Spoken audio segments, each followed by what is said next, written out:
So there we were, the crowd's going crazy. We're at Paddy's Irish Pub in Wolfville, Nova Scotia, which is a university town. And we're playing at this festival, Alan and I. And, the crowd's getting wilder. And there I am, I'm playing with the Bottle Bottoms, and I've been there for about 5 or 6 years playing with these guys. But young Alan here, it's his first tour. He's fresh-faced, taking it all in. And, so the crowd's getting nuts. I'm starting to feel a little crazy. So I think back to these days where before we were touring, we would play at these pubs and these bars for drunk people. And what's a tune that drunk people really like? I know, it's one that we haven't played in 3 years. The Devil Went Down to Georgia, which is kind of like the Wonderwall of folk music. And I'm going to zoom out for you for a second. I hadn't been playing very long, but I'd had just enough time to digest some of the folklore that they would tell me in the van. Most importantly for me was this sort of, this cast of characters that they'd encountered in their travels. And of course, I'd haven't had enough time to dream up exaggerated versions of these people in my mind. For example, there was David Jackson, wildlife photographer extraordinaire. He was always hanging from trees and seducing women from the trees.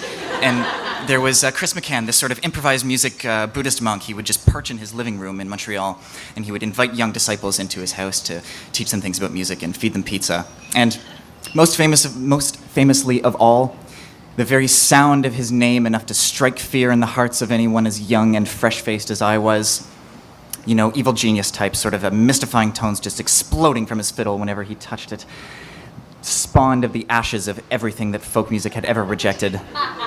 Jarron Freeman Fox. And so as excited as I was, we're playing these new tunes that I'd never heard before, and nothing gets me going like playing music I'd never heard before. I like to be on my toes. But as excited as I was, I look out into the crowd, and I get even more excited when I see who's looking back at me but the smiling face of Jarron Freeman Fox. And our first mistake was playing The Devil Went Down to Georgia. All right, so the night is chilling out. Jack and Jill, our fun-loving, family-friendly bandmates, decide we're gonna hit the hay. The best part about having Alan Mackey back in this band is that he likes to party, I like to party, so where do we find ourselves? At a party. We're in this living room, there's 20 youngsters there, there's an old guy with a dress on, I don't know what that was about, but this shaggy-haired kid pulls out a guitar. Hey guys, do you know Wonderwall? And I mean, Ann and I, we like to fraternize with the locals, right? So we take out our instruments and we get right in there and we're playing along. But as the 4th consecutive rendition of Wonderwall kicks off, I am very relieved when somebody comes up from behind me and taps me on the shoulder and he says, "Hey man, can I play your bass on this tune?" And it's like, yes, you can play my bass on this tune. So I step back, I'm taking the whole thing in, and I have to tell you, my relief turned very quickly to regret when I see who walks in but Jarron Freeman Fox and his lanky sidekick, Stephen Foster.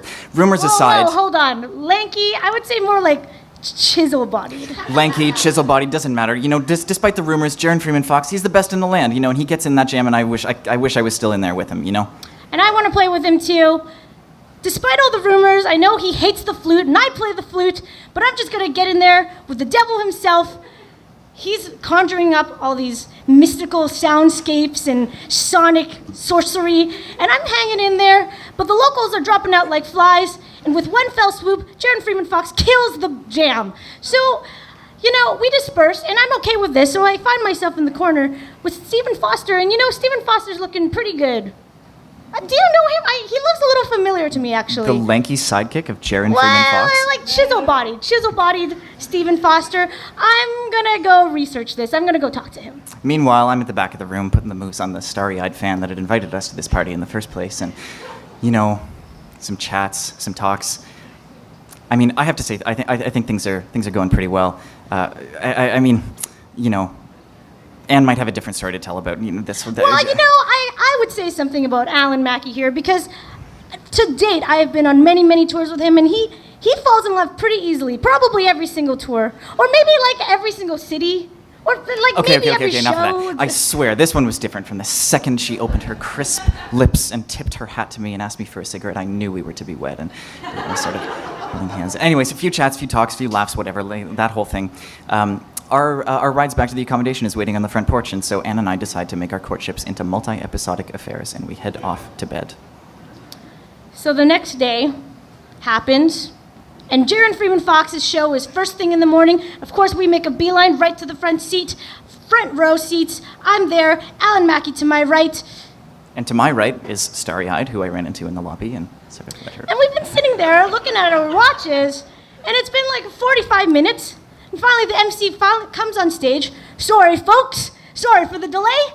Jarron Freeman Fox has just entered the building. Jarron Freeman Fox comes flying on stage, hair and attitude and madly off in every single direction. Okay. Can we just stop for a second? I just feel like I need to tell my side of the story here for a sec. I mean, guys, so I, my trusty, moderately attractive drummer and myself flew into Wolfville the night before, and you have to understand, this is probably the most flustered, stressful period of my entire miserable existence. Like, that summer, our band had definitely like the highest profile tour in our career so far, like across North America, all through Europe, and we had this new bass player for the tour, Chris Pritchard. Now, Chris was very respected and wonderful, but just never, for the whole duration of the 60-day tour, never managed to actually play the right note at the right time, which for a bass player is really important. And that's very stressful as a band leader. And so, just on a whim, I guess, my drummer and I decided to book this last festival of the summer as just a duo, fiddle and drums. And that's not that normal in our line of work. And the only way we were going to get through this is by using this newly invented instrument that I called kind of the Frankenstein Robocop violin, which was the only way to really pull this off. I'd been developing it for years with instrument makers around the world, but kind of too scared to use it. And with it, I could kind of play each string of the violin through a different rigmarole of effects and amplifiers, and I could play the bass with the low string and the guitar with the middle string and the violin with the other strings. And anyways, this is kind of long-winded way of saying it was pretty stressful, all this new music. We were about to play on an instrument that didn't exist. We show up there this first night of the festival, walk into the one bar in town, and what do we hear? Some folky-dokey, happy-go-lucky, probably all their grandparents are alive kind of folk band playing like Devil Went Down to Georgia, and it's the Wonderwall of folk music. And my drummer and I, we just look at each other with this kind of look like, what in darnation have we gotten ourselves into?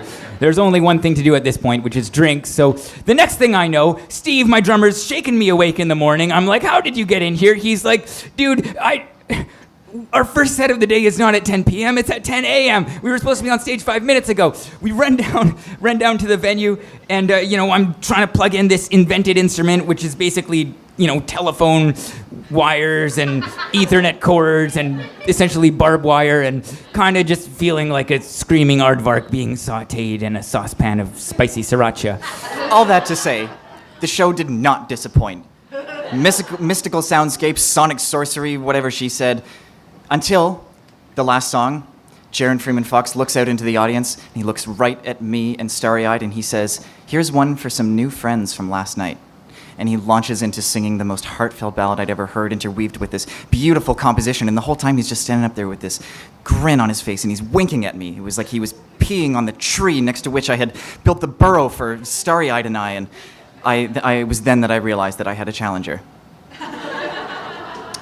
Well, that night was the barn dance, rollicking, great fun, square dancing, hoedowning. Barn dancing. And I wasn't going to miss it. Were you going to miss it? I wasn't going to miss it. In fact, interestingly enough, Jarron Freeman Fox even asked me to do some playing with him. You see, he was going to put together a big band of all sorts of misfits from all the musicians at the festival. And so, I show up, he teaches me a tune. I feel like I was catching on pretty quick. I feel like we were kind of hitting it off. He even gave me a CD after the show. So That's great. I'm really proud of you. But I'm sitting there watching the show, and there's Stephen Foster on the drums. He's looking pretty good. And I know where I know him. He kind of looks like my ex-boyfriend, Steve.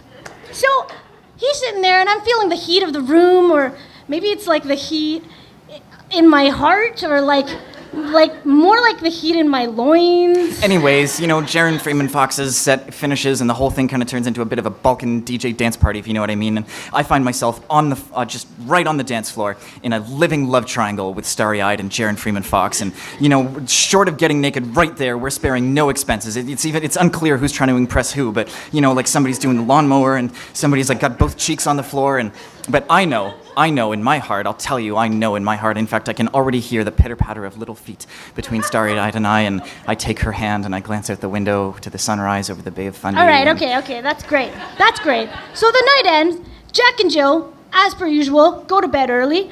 The party moves to the Legion, where of course we head over there, but somehow we just find ourselves back in a Wonderwall jam. Where's Stephen Foster? Where's Starry-Eyed? And if we're ever going to play any music, Where's Jarron Freeman Fox? Okay, there they come. There's Stephen Foster. Oh, she's holding hands with Jarron Freeman Fox. I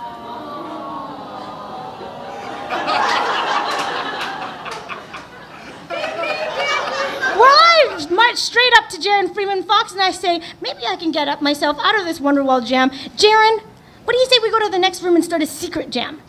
So, we get over there, he starts his sorcery all over again, when this shaggy-haired kid with the banjo comes up. Hey, guys, do you know Wonderwall? And then one by one, the partygoers find our secret hideout, and the jam, Jarron Freeman Fox kills the jam again.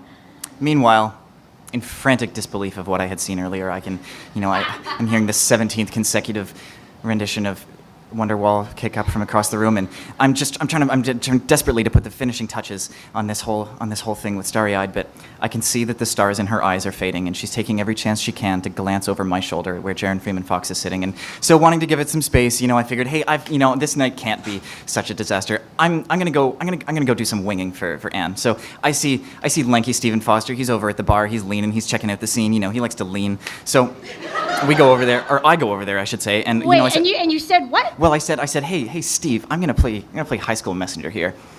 Anne's down. Wait, you said Anne's down? Yeah, you're down. Okay, well, this is just great because here I am spending all these years winging for myself, and I have a pretty good track record, I'd say. And here comes young, green Alan Mackey, obviously not green for just touring, but also green for wingmanning. Okay. It wasn't over. all bad. I'll tell you. So he's looking down at me, tall and lanky as he is, like stares down from the heaven, and he gives me a brief chortle, and he says, "Okay, that's very good to know." That's what he said. That's good, right? That's good to know? Yeah, he said it's very good to know. What does that mean? I don't know.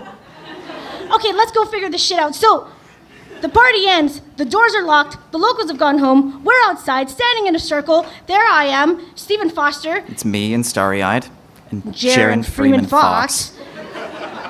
Who's going home with who? The tension is building, but it's becoming increasingly clear that everyone is waiting for Anne and I to leave. And so, tails between our legs, Heads down. thumbs down. We trudge through this graveyard back to our beds. We're lying in bed, staring at the ceiling, fists clenched, loins Just anger throbbing. seeping through the pores. The feeling was overwhelming. Fuck Stephen Foster. Fuck Jarron Freeman Fox! Okay, guys. I just feel like you're missing my side of the story still here. Like, let's just back up just a little bit. Like, Steve and I get off stage, and you have to understand, like, the feeling of relief after all this, an entire summer of the greatest amount of stress we've ever been under, and we tumble off stage feeling as relieved as if we just, emptied 4 liters of urine after 3 hours of bumper to bumper on the 401. Or, it was transcendent, the relief, and for one glorious night, it was like finally that we were just kind of carefree. Of course, in my case, that would only lasted until the next morning when I was woken up by my cell phone, and it was our brand new Australian agent who had just booked us our first month-long tour across Australia and said, okay, well, we have 24 hours left to submit your work visas if this tour is going to happen, and I'm still missing, I don't have all the band member names. And what she didn't realize is that not all of the band members existed yet. So suddenly we're back to square one of just being as stressed out as possible and stuck in Wolfville for another day because there's no flights out, there's nothing left to do except go back to the one bar in town, Patty's Pub. The original scene of the crime. So, Alan and I, we're stuck. Jack and Joe have gone to bed. It's the last night. we gotta go somewhere. Let's go to Patty's Irish Pub. Let's go to the one bar in town. And so we walk in there, and who do we see but Jarron Freeman Fox and his lanky sidekick Stephen Foster just rubbing their pheromones all over the place, both musically and romantically, just touting their victories. And of course the locals are eating it all up. And we're like, okay, let's go show them what we got. So we go sit down. Begrudgingly. And Jarron looks at Steve, and Steve looks at Jarron, and they look at us, and they start whispering, and they start laughing at us. They're looking at each other, chortling they're and looking at us. I'm like, okay, fuck it. Let's just go. I don't like it. I'm not staying here one more goddamn second. So as quickly as we had taken our instruments out, we put them back in their cases, and we head for the door, and suddenly I feel a hand on my shoulder, and I turn around, and it's Jarron Freeman Fox, and he says to me, Hey, Alan, would you step outside for a second? Can I talk to you about something? The fists are coming out now, aren't they? Goodness me. So I step outside behind Jarron Freeman Fox, and he's pacing back and forth on the sidewalk, just acting like he's thinking real hard about something. And he says, Hey, Alan, you know that CD I gave you yesterday? Can I have it back? Yeah, fine, you can have your CD back. I wasn't even going to listen to your hey, I'm joking. I want you to listen to it and learn the songs and be in my band and tour in Australia. And all of a sudden, there were flowers sprouting from between the sidewalk, and there was rainbows pouring from the ground. I forgot about every woman I'd ever loved. It was Jarron Freeman Fox asked me to be in his band. And so with renewed energy, I said yes, or something. And then with even more renewed energy, I said, hey, Jarron, let's go play another tune. And so I opened the door back to the bar, and all of a sudden he slams it, and I'm expecting this whole thing to get turned on its head when he says, Hey, Alan, there's just one more thing. I've been staying with Starry Eyed since before the festival.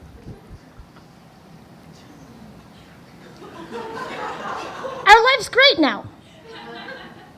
What happened to you? oh, I actually met a different woman the next night, and we dated for 6 months. I weaseled my way into Jarron Freeman Fox's band. All I had to do was play the accordion.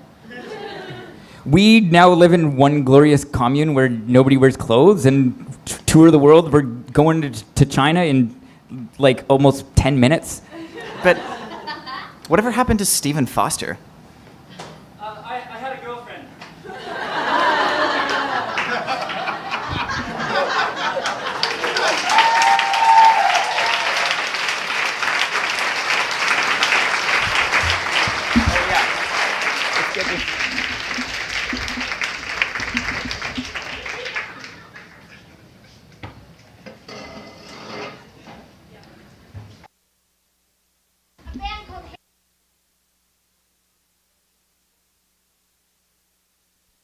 But we're gonna play a little tune, and we also have CDs for sale if you want CDs.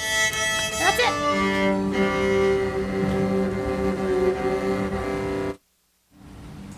Okay.